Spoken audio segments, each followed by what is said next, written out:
தங்கமே, உன் ஆசைகளுக்கு முட்டுக்கட்டையாக இருக்கும் உன் மனதில் இருக்கும் பயம், சோர்வு, தன்னம்பிக்கை இல்லாமை இவற்றையெல்லாம் உன் மனதிலிருந்து தூக்கி எறிந்துவிடு. உனக்கான வெற்றி உன் கைகளில் வந்து சேரும். இது அனைத்தும் உனக்கு தெரிந்தும் பின் ஏன் உன் பொன்னான நேரத்தை வீணடித்துவிட்டு பயத்தோடும் நிம்மதி இல்லாமலும் சந்தோஷம் இல்லாமலும் உன் வாழ்க்கையை கழித்துக் கொண்டிருக்கிறாய்? எல்லார் வாழ்விலும் ஏதோ ஒரு காரணத்திற்காகத்தான் எல்லாம் நடக்கிறது என்பதை உணர்ந்து கொள். நம்ப பழகு. காரணமில்லாமல் இந்த உலகத்தில் யாருக்கும் எவருக்கும் எதுவுமே நடைபெறாது. உன் வாழ்வில் அப்படி நல்லது நடந்தால் அதை உன் மனதில் வைத்துக்கொண்டு திரும்ப திரும்ப அதை அசை போட்டுக்கொண்டு மகிழ்ச்சியான தருணத்தை வாழ்ந்து கொண்டே இரு. அதுவே தேவையில்லாத செயல்கள் உன் வாழ்வில் நடந்தால் அதை அப்பொழுதே உன் மனதிலிருந்து அழித்துவிடு. அதை உன் மனதில் வைத்து கொண்டால் தேவையில்லாத குழப்பமும் மன சஞ்சலமும் மனவேதனையும் தான் மிஞ்சும். ஒவ்வொரு முறை நீ பிரச்சனையை சந்திக்கும் பொழுதும் அதற்கான தீர்வை தேடி அலைந்து கொள்ளும் போதும் உனக்கு முன்பாக உன் சாயப்பா இருந்து கொண்டுதான் இருக்கிறேன். அந்த பிரச்சனையிலிருந்து நீ வெளிவர உனக்கான உதவியை செய்து கொண்டுதான் இருக்கிறேன்.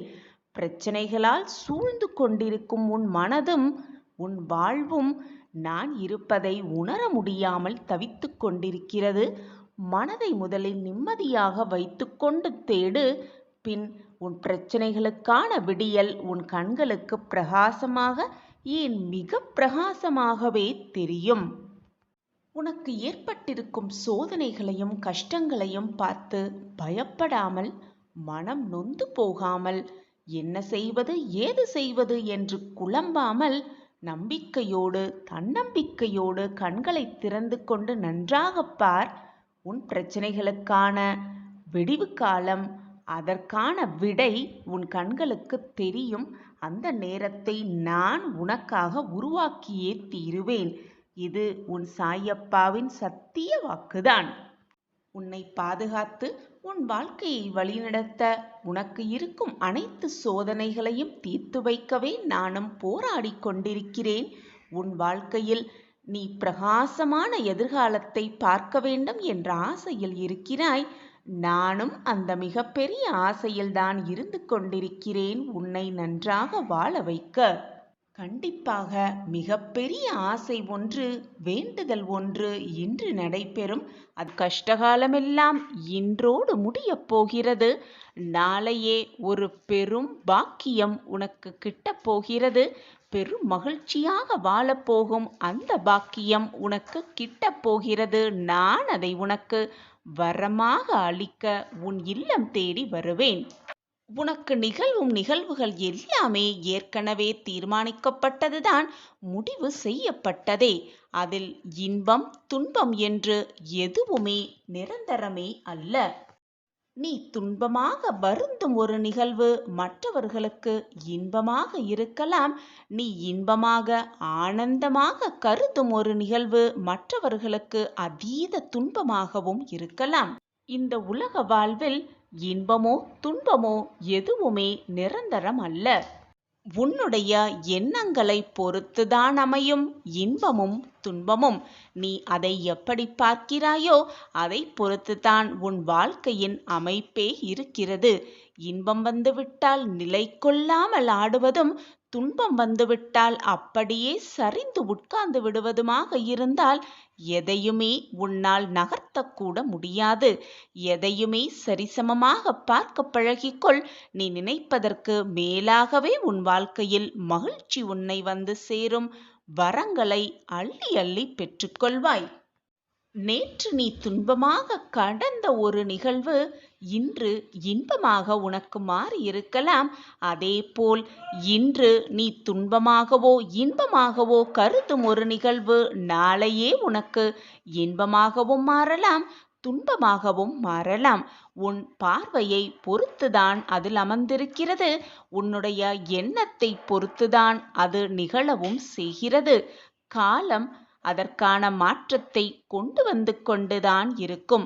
இன்பமாக இருந்தாலும் சரி, துன்பமாக இருந்தாலும் சரி, எதுவாக இருந்தாலும் சரி, எதுவுமே உன்னிடம் நிரந்தரமாக கடைசி வரை இருக்கப் போவதில்லை என்பதுதான் நிதர்சனமான உண்மை. அதுதான் சத்தியமும் கூட. இதுதான் நம் வாழ்க்கையில் சந்தோஷம், இதுதான் நமக்கான இன்பம் என்று நீ நினைத்து சந்தோஷப்படும் ஒரு விஷயம் உனக்கு துன்பமாக கூட மாறலாம். அதேபோல் இதுதான் நம் வாழ்க்கையில் மிகப்பெரிய துன்பம், இந்த துன்பத்தை இனி நம் வாழ்க்கையில் அடையவே கூடாது என்று நீ நினைக்கும் ஒரு விஷயம் கூட உனக்கு மிக இன்பமாக கூட மாறலாம். நான் கூறுவது மிகவும் குழப்பமாக இருக்கிறதா? புரியவில்லையா? இப்பொழுது நான் கூறுவதை கவனமாக கேள். உன் மனதில் ஒரு புது தெம்பு பிறக்கும். ஏதோ ஒரு இடத்திற்கு நீ பயணம் செய்து கொண்டிருக்கிறாய். அந்த பயணத்தில் மிகவும் அபூர்வமான ஒரு நண்பர் உனக்கு கிடைக்கிறார். அவரிடம் இருந்து நீ கற்றுக்கொள்ள வேண்டிய விஷயம் அவ்வளவு இருக்கிறது என்பதை நினைத்து கொண்டு அவரோடு பேசிய அந்த பழக்கத்தை வைத்துக்கொண்டு மிகவும் இன்பமாக இருக்கிறாய். சற்று நேரத்தில் அந்த மனிதருக்கு ஒரு விபத்து உள்ளாகிறது. விபத்தை அந்த மனிதர் சந்திக்கிறார். இப்பொழுது சொல், அந்த மனிதரை நீ சந்தித்து கொண்டிருப்பது, சந்தித்தது இன்பமாக இருக்குமா உனக்கு, அல்லது துன்பமாக இருக்குமா? பார்க்கும் பார்வையில்தான் எல்லாமே அடங்கி இருக்கிறது. அவர் ஏதோ செய்த தவறுக்காகத்தான் இப்பொழுது தண்டனையை அனுபவிக்கிறார். அப்படியென்றால் அவர் தவறு செய்வதுதான் தவறு செய்தவர் என்று வைத்து கொண்டால், உன்னிடம் அவர் கூறிய நல்ல ஒழுக்கங்கள், நல்ல எண்ணங்கள், நல்ல சிந்தனைகளை பார்க்கும் பொழுது அவர் ஒரு பொக்கிஷமான அருமையான மனிதர் என்று கூட சொல்லலாம். நீ பார்க்கும் பார்வையில்தான் எல்லாமே அமைந்து இருக்கிறது. நீ சந்தோஷத்தை சந்தோஷமாக எடுத்துக்கொண்டால் அது மிக ஆனந்தமாகவே இருக்கும். துன்பத்தை துன்பம் வந்துவிட்டதே என்று சலித்து உட்காராமல் அதையும் எதிர்த்து நின்று போராட கற்றுக்கொண்டால் உனக்கு வந்த துன்பம் கூட மகிழ்ச்சியாக மாறும். இதுதான் வாழ்க்கையின் ரகசியமும் கூட. உன்னுடைய வாழ்க்கையில் நடந்தது, நடந்து கொண்டிருப்பது, நடக்கப் போவது, எதில் உண்மை, எதில் பொய் அமைந்திருக்கிறது, எதுவெல்லாம் மாயை என்று யாராலும் அறிந்து கொள்ளவே முடியாது, புரிந்து கொள்ளவும் முடியாது. ஏனென்றால் இந்த உலகமே ஒரு மாயைதான். எதுவுமே இங்கு நிரந்தரமல்ல. உலகத்தில் எதுவுமே நிலையானதும் அல்ல. காலம் அப்படித்தான் சுழன்று கொண்டே இருக்கும், மாற்றிக்கொண்டே இருக்கும், அனைத்தும் மாறிக்கொண்டுதான் இருக்கும். எதுவுமே இங்கு நிரந்தரமாக இருக்கப் போவதும் இல்லை, நிலையாக இருந்து விடுவதும் இல்லை. இப்படி நிலையே இல்லாத இந்த உலகத்தில் உனக்கு வந்திருக்கும் துன்பமாக இருந்தாலும் சரி, இன்பமாக இருந்தாலும் சரி, அது உன்னிடமே இருந்துவிடும் என்று நீ தவறாக எண்ணுவது உன்னுடைய அறியாமையில்தானே. நீ எதையுமே எது வந்தாலும் சரிசமமாக எண்ண பழகிக்கொள். எது வந்தாலும் அதை சரிசமமாக பார்க்க பழகிக்கொள். அப்பொழுது உன்னை விட்டு எது சென்றாலும், உன்னை விட்டு எது விலகினாலும் பெரும் பாதிப்பு உனக்கு ஏற்படாது. அதை நினைத்து நீ வருந்த வேண்டிய அவசியமும் இல்லை. உனக்கு கிடைத்திருக்கும் இந்த பொக்கிஷமான வாழ்க்கையை மகிழ்ச்சியாகவும் ஆனந்தத்தோடும் சந்தோஷமாகவும் நிறைவான வாழ்க்கையை எப்படி வாழலாம் என்ற சிந்தனை மட்டுமே உன் மனதில் இருந்தால் போதும். மிக பிரகாசமான ராஜகம்பீர வாழ்க்கையை நிச்சயமாக அடைந்தே தீருவாய். நான் உன் அருகிலேயே இருந்து உனக்கான அனைத்தையும் செய்து கொண்டே இருப்பேன். என்னை மீறி உன் வாழ்க்கையில் எந்த தவறும் நிகழாது. நிகழும்படி நான் விடவும் மாட்டேன். என்னை முழுமையாக நம்புகிறாய் அல்லவா? பின் ஏன் உன் மனதில் இத்தனை குழப்பமும் போராட்டமும்? இன்றோடு உன் கஷ்டகாலமெல்லாம் முடிந்துவிட்டது. சாயப்பா வரங்களை அள்ளி அள்ளி கொடுக்க நாளை வருவார். நம் இல்லத்திற்கு வருவார். மிக மகிழ்ச்சியான, அற்புதமான, எதிர்பாராத நல்ல நிகழ்வுகள் நம் வாழ்வில் நடக்கும். அதை சாய் பாபா நிறைவேற்றுவார், நடத்தி காட்டுவார் என்ற நல்ல சிந்தனையோடு இரு. உன் எண்ணம் போல் உன் சிந்தனை போல் எல்லாமே உனக்கு சாதகமாகவே அமையும். நான் தான் மீண்டும் மீண்டும் உனக்கு வலியுறுத்தி கொண்டே இருக்கிறேன். உன்னுடைய கஷ்டமும் நிரந்தரமல்ல, சந்தோஷமும் உனக்கு நிலையானதும் அல்ல. இரண்டும் மாறி மாறி மாறிக்கொண்டேதான் இருக்கும். நிரந்தரமே இல்லாத இந்த உலகத்தில், உன்னுடைய உயிரே நிரந்தரமில்லாத இந்த உலகத்தில் எது உன்னிடம் நிரந்தரமாக இருந்துவிடப் போகிறது? நம் வாழ்க்கை இப்படியே போய்விடுமா? நம் வாழ்க்கையில் எந்த ஒரு முன்னேற்றமும் இருக்கவே இருக்காதா என்று ஏக்கத்தோடு என்னை பார்க்கும் பிள்ளையே, உன் சாயிதேவா உனக்காகவே உன் வாழ்க்கையில் மாற்றத்தை நிகழ்த்தவே ஒரு திட்டத்தை வைத்துள்ளேன். உன் சாயப்பா மீது முழுமையான நம்பிக்கை இருந்தால் மட்டுமே மேற்கொண்டு முழுமையாக கேள். வாழ்க்கையே வெறுத்து விட்டதென, வாழ்க்கையில் இனி வாழ்வதற்கு என்ன மீதம் இருக்கிறது என்று வாழ்க்கையின் விளிம்பில் நின்று கொண்டு குழப்பத்தோடும் வேதனையான முகத்தோடும் கண்களில் கண்ணீரோடும் நீ நின்று கொண்டிருப்பதை நான் கவனிக்கவில்லை என்று நினைத்து கொண்டிருக்கிறாய்.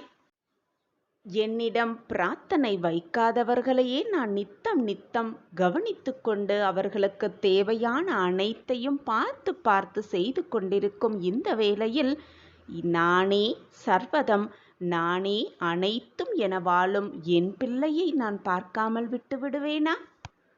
இது நாள் வரை நீ பட்ட கஷ்டங்கள், நீ பட்ட வேதனைகள், நீ பட்ட போராட்டங்கள் அனைத்தையும் நான் பார்த்து கொண்டுதான் இருக்கிறேன். அதை சற்று நினைத்து பார்க்கையிலேயே என் மனம் பதைக்கிறது. உன்னை பார்க்கும் பொழுது என் மனமும் பதறத்தான் செய்கிறது. அப்படி பதறும் பொழுது, நீ பதறி சோர்ந்து உட்கார்ந்திருக்கும் அந்த சமயத்திலும் கூட நான் உனக்கு ஆறுதல் வார்த்தைகளை சொல்லிக் கொண்டுதான் இருக்கிறேன்.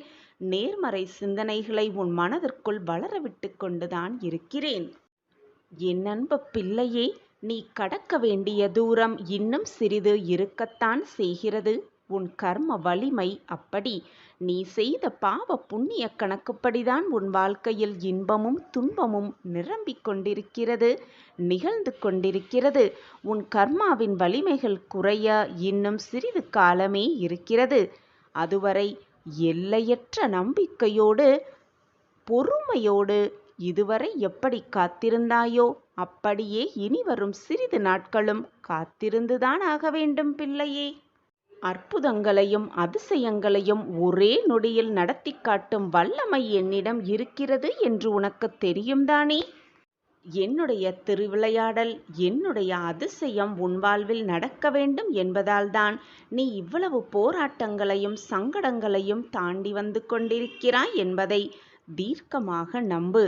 அதிகமாக கஷ்டத்தை நான் மட்டும் அனுபவிக்கிறேனே என்று கலங்காதே. உன்னுடைய கர்மாதான் கழிந்து கொண்டிருக்கிறது. உன்னுடைய பாவக் கணக்குதான் தீர்ந்து கொண்டிருக்கிறது. அதனால்தான் நீ மட்டும் கஷ்டத்தை அனுபவிக்கிறோம் என்ற சிந்தனை உன் மனதில் எழுகிறது.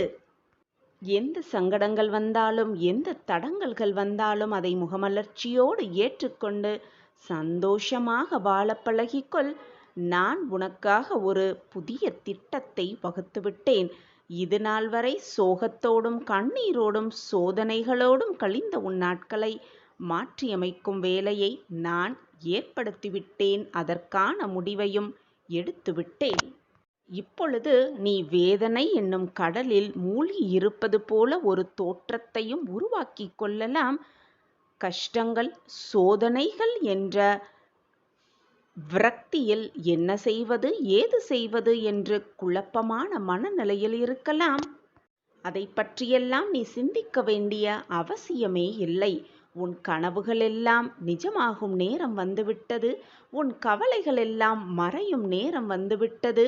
உன்னுடைய எதிர்காலம் பிரகாசமான காலமாக மாறும் நேரம் வந்துவிட்டது. உன்னுடைய வாழ்வே பிரகாசிக்கப் போகும் நேரமும் காலமும் எல்லாம் கூடி வந்திருக்கிறது. அனைத்தையும் நான் உனக்கு நிறைவேற்றித் தருகிறேன். உன்னுடைய மனம் அமைதியாக இல்லாத சூழ்நிலையில் நான் உன்னை தேடி வருவேன். உன் மனதையும் ஆஸ்வாசப்படுத்துவேன். உன் வாழ்க்கையிலும் உன்னை வெற்றியடைய வைப்பேன். கோபுரத்தின் உச்சியில் உன்னை உட்கார வைப்பேன். இதுவரை ஏளனமாக உன்னிடை பார்த்தவர்கள், பேசினவர்கள் எல்லாம் அண்ணாந்து பார்க்கும் அளவிற்கு உன் வாழ்க்கையில் நான் பல மாற்றங்களையும் மாறுதல்களையும் ஏற்படுத்தப் போகிறேன். நம் வாழ்விலா இதுவெல்லாம் நடக்கிறது என்று நீயே அதிசயித்து பார்க்கும் வண்ணம் எல்லாம் உனக்கு சாதகமாகவே மாறப்போகிறது. நீ எதிர்பாராத நேரத்தில், எதிர்பாராத தருணத்தில் நீ எதிர்பார்த்த அனைத்தையும் உனக்கு தருவதே நான் வகுத்த திட்டம். என் திட்டம் இதுவரை தோற்றதே இல்லை. என் திட்டப்படிதான் இதுவரை எல்லாமே நடந்து கொண்டிருக்கிறது, நடந்து கொண்டிருந்தது. இனியும் அப்படித்தான் எல்லாமே சாதகமாகவே நடக்கும், நிகழும்.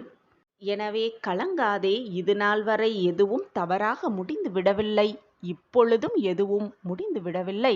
அவ்வளவுதான் வாழ்க்கை, எல்லாம் முடிந்து விட்டது என்று நீ நினைக்கும் தருவாயில்தான் உன் வாழ்க்கை புதிதாக மாறும். அந்த மாற்றத்தை நான் உனக்கு ஏற்படுத்துவேன். இதுவரை நீ கண்டிருந்த துக்கம், சோதனை, வேதனை எல்லாம் மாறி உன் முகம் ஆனந்த கடலில் தத்தளிக்கப் போகிறது. நான் அதை உனக்காகவே ஏற்படுத்துவேன். எப்பொழுதுமே சோர்ந்து போகாதே. எது வந்தாலும் தைரியமாக எதிர்த்து நின்று போராடு. எது வந்தாலும் நான் பார்த்து கொள்கிறேன்.